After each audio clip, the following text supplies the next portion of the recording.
system of racial and social control has emerged from the ashes of slavery and Jim Crow.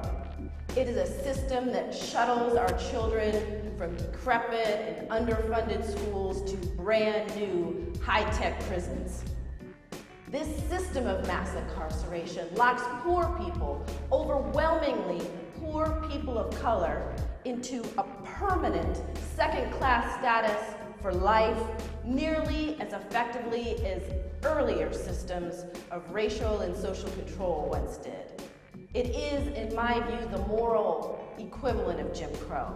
There was time when I thought that claims and analogies comparing mass incarceration to slavery or mass incarceration to Jim Crow were exaggerations, were distortions, were actually more likely to do harm than good to efforts to reform the criminal justice system and achieve greater racial equality in the United States.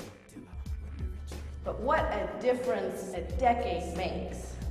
For after years of working on issues of racial profiling and police brutality and drug law enforcement in poor communities of color, and attempting to quote unquote assist people re-enter into a society that had shown no particular use for them in the first place, I had a series of experiences that began what I call my awakening. I began to awaken to a racial reality that is so obvious to me now that what stuns me in retrospect is that I had remained blind to it for so long.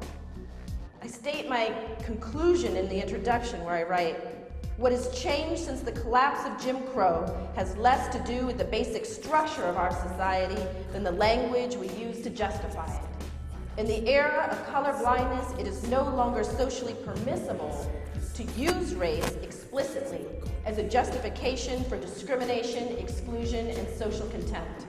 So we don't.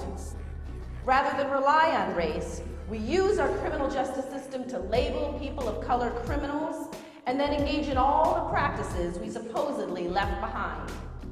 Today, it is perfectly legal to discriminate against criminals in nearly all the ways in which it was once legal to discriminate against African Americans. Once you're labeled a felon, the old forms of discrimination, employment discrimination, housing discrimination, denial of the right to vote, exclusion from jury service, suddenly legal.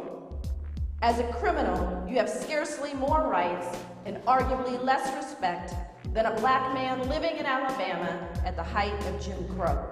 We have not ended racial caste in America, we have merely redesigned it.